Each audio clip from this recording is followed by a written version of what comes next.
Today I will show you a drama, mystery, fantasy film from 2019, titled Super Me. Spoilers ahead. Watch out and take care. Sang-Yu is a lonely, poor scriptwriter with no job, no friends, and dead parents.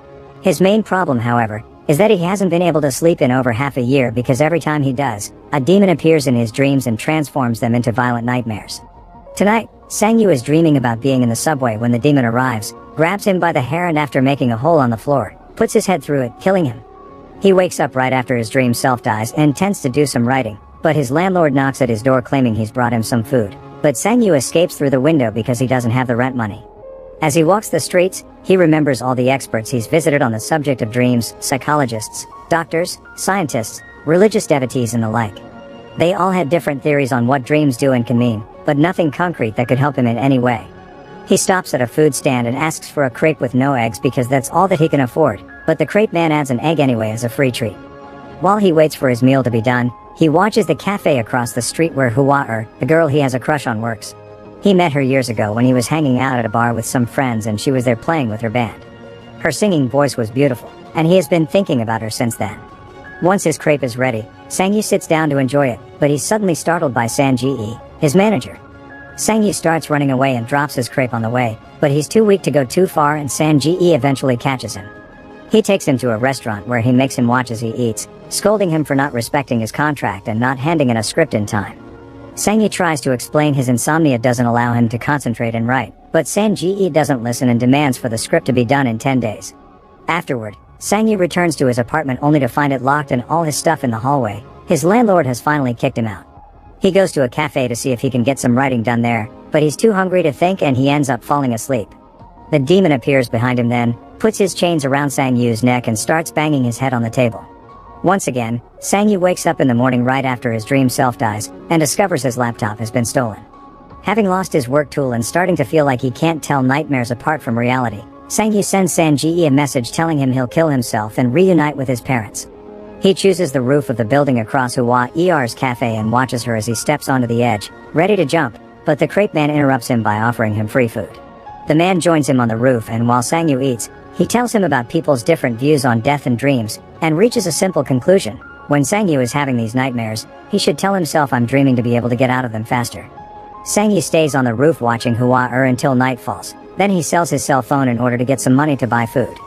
He goes to a convenience store, where he considers stealing some things but changes his mind when he notices he's being watched. The food he purchases is eaten outside the store, where Sang-Yu is shocked to be suddenly approached by Hua-er, who shows concern for him. This is too good to be true, and Sang-Yu quickly sees why.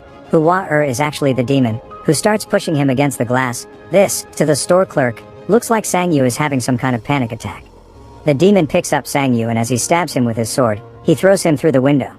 Sang-Yu holds onto the sword as he remembers the crepe man's advice and reminds himself that he's dreaming, which allows him to wake up right in the middle of being thrown. In real life, he's also flying through the shattered glass, and while he isn't stabbed, he mysteriously finds the demon's sword in his hands. He runs away before the ambulance the clerk called for arrives, and he stays at the park all night, examining the sword and making sure he isn't dreaming again. In the morning, he goes to the flea market to sell it, and all the buyer's eagerness to buy makes him realize he has something valuable in his hands. So instead, he decides to go to a pawn shop, where they pay him the sword's actual value, 20,000. Sang-Yu wastes no time and starts spending it. He gets a new computer, eats at a nice restaurant, and stays at a fancy hotel. When night falls, he takes some sleeping pills and waits for his usual dream to kick in. This dream is also happening in the hotel, so he leaves his room and explores the hallway, grabbing a vase and saying I'm dreaming. But nothing happens. He decides to explore a little more and that's when the demon appears, chasing after him with a giant gold axe. The demon hits him with his weapon and tosses him around, causing quite a number of injuries, but after a few hits, Sang-Yu manages to grab the axe and says I'm dreaming. Once again, he wakes up with a weapon in his hands and no wounds to be seen. The axe is sold at the same pawn shop and the money is immediately spent again. Sang-Yu gets nice clothes, a new car, and spends the night drinking with some women at a bar. When he returns to his hotel room though, he doesn't let them come inside with him, he just gives them money for a cab before going to bed. Tonight he's trying a new trick. He looks at pictures of an important museum on a book before falling asleep, and the trick works, because the dream happens in the same exact place he saw in the photographs. Sang-Yu looks around, admiring all the antiques, before sitting to wait for the demon to arrive. This time it arrives with a firearm, which goes against his plan. Sang-Yu begins running and dodging the bullets, but eventually the demon catches up with him and kills him. Sang-yu wakes up in his hotel bedroom, but since he didn't manage to grab anything, he doesn't want to leave the job unfinished, so he swallows a sleeping pill. Back in the dream, he begins running again, and after dodging a couple of bullets with a particular exceptional jump, he grabs 2 antiques before saying "I'm dreaming" and waking up. This time, Sang-yu takes the treasures to professional antique dealers that make business with rich collectors. He gets 2 million for them and some questions about his methods, but thankfully he manages to dodge them all. When he's leaving the shop, he's approached by an angry Sang-ji, who had thought he was dead. Sang-yu invites him to eat at a fancy restaurant and pays him back the money he had given him for the script, telling him he doesn't write anymore. The next day, he finally enters Hua Er's cafe, and after ordering a latte, he asks her if she recognizes him, but she doesn't. He also asks her why she's selling the cafe, and she explains it's because she has no clients and the shop only creates debt. Later at night, Sang-yu gets drunk while having dinner with Sang-ji, who wants to know the secret to his success. Sang-ji takes Sang-yu back to his hotel room, and after putting him into bed, he pretends to leave, only to come back and look at Sang-yu's wallet and checkbook. He's suddenly startled when Sang-yu wakes up with gold chains in his hands, and now that he knows the secret, begs his friend to let him help him with this new business of his, which Sang-yu considers for a while. The following day, Sang-yu buys Hua Er's cafe and tells her he still wants her to run it. They can share the earnings, but he'll be in charge of covering the losses. To show how grateful she is, she invites him to dinner, where they discuss their new shared business, and Hua Er expresses her suspicions of Sang-yu wanting more out of this deal than just money. From then on, Sang-yu goes into dream adventures regularly while Sang-ji protects his sleeping body. Some of his dreams include, for example, robbing a bank, where he shows how much control he's learning to have over his powers. He's starting to fight the demon back, and he can move objects around with his mind. He also starts bringing bigger objects back, like a red car. Sometime later, Hua Er's cafe is full of clients because Sang-yu has sent Sang-ji to pay people on the streets to come. He's also left a bag of money for the crate man as a thank you for the times he's shared a free meal with him. After the shop closes, Sang-yu goes for a walk with Hua Er, who guesses based on only a few words that he's a scriptwriter. Sang-yu begins to walk her home every day after work, and one night, he lets her drive the red car from his dream, which he tells her is for her. Such fortune makes her assume he's a very famous scriptwriter.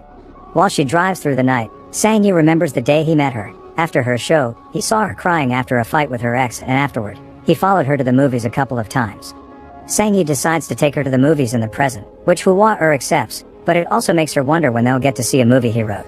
Not wanting to be caught in his lie, Sang-yu writes a script for real and gives it to Sang-ji to read while he dreams. Since Hua Er is constantly in his mind, he dreams about being in bed with many copies of her, so he forces himself to wake up pretty quickly only to find Sang-ji crying at how good the script is. Their plan begins then. They sell the script to a movie company, offering them their own money to hire the biggest stars and make a huge success out of it. They even create a special dinner event to commemorate him, and he takes Hua Er as his +1. There's even a special presentation that goes over his career, which of course is made up, claiming he wrote many successful movies but he didn't take credit for them because he wanted to travel and see the world. A couple of days later, during a dream, Sang-yu discovers something very peculiar. There's the body of a monk meditating, and when he tries to take his belt, his hand disintegrates. He doesn't give up though, so once his hand is back, he tries again. As he removes the belt from the monk, the man moves to touch his chest with 2 smoking fingers, but Sang-yu doesn't look too worried about it. The usual demon doesn't show up, and the treasure and the monk disintegrate too. One night, Sang-yu takes Hua Er to the roof where he almost kills himself and shows her a fireworks show he's prepared especially for her. When she wonders if he'll ever disappear in the same sudden way he showed up, he promises her he'll never let her.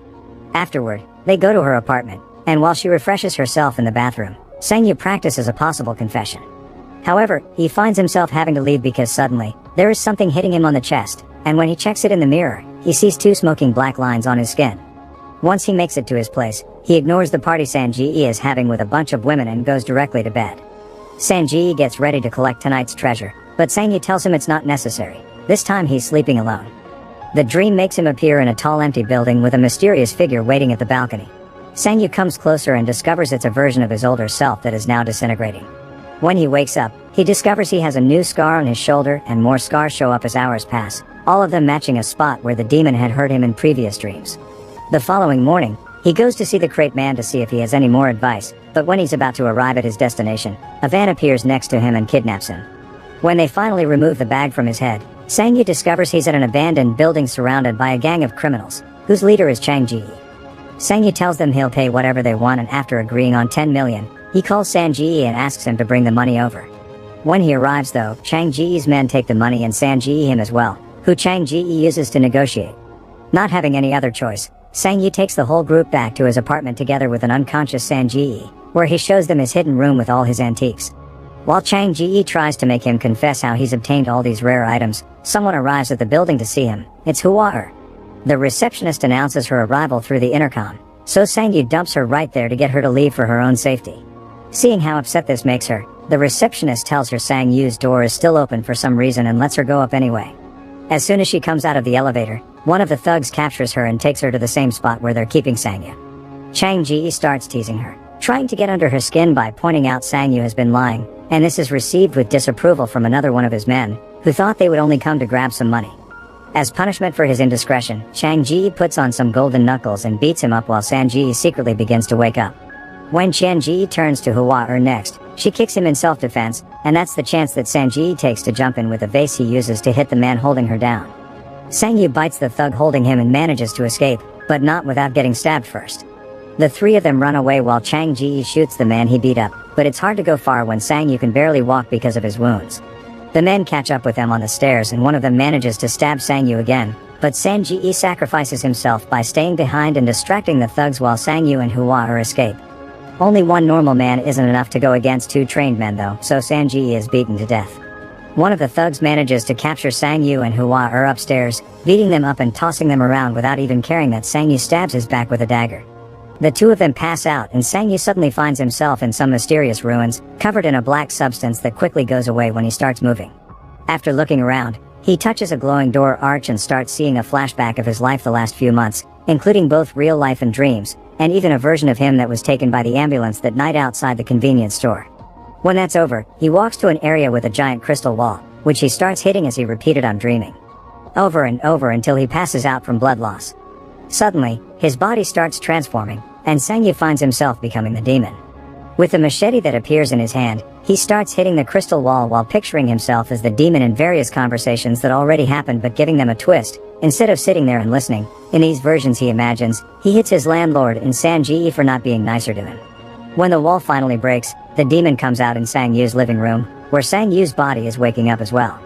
The demon kills all the thugs without hesitation, even making his strange firearm appear when necessary. Then he comes after Sang Yu, ready to kill him as well, but he mumbles "I'm dreaming." And all the antiques he's brought from dreams start disappearing, both in his apartment and in the rich people's collections. Sang Yu falls unconscious yet again, and when he wakes up, he finds himself all the way back on the night outside the convenience store. Hua finds him and remembers him from the concert, so she feels pity for him and takes him to her place to give her some real food. While he eats some noodle soup, she tells him she's read a story of his in a magazine and thinks it was very good. He just needs a bit of luck to make a breakthrough. Until then, she offers him to work at her cafe, which causes him to break down and start crying while it is revealed that all this time, Hua has always known he's been watching her. Sometime later, while they're working at the cafe, Hua gives Sang Yu a gift, a brand new laptop for him to write on. Afterward, Sang Yu meets with Sang Ji at a restaurant to give him back his money because he can't write a script on demand, he only wants to write what he wishes to write. Not only Sang Ji turns down the money, he gives him more in return, because he's managed to sell one of Sang Yu's old scripts. To celebrate, Sang Yu is the one that will cover their bill. Many days later, now content with his life, Sang Yu goes to see the crepe man to order some food, so the man takes the chance to give him back his money and shows him a scar on his stomach, because he used to have the same power as well and learned this humble life is preferable. As Sang Yu listens to his story, the ruins from his last dream appear behind him, and it's revealed the new demon that killed the thugs has been following him since he reappeared at the convenience store. Make sure to subscribe and turn on notifications so you can watch more videos like this. Thanks for watching.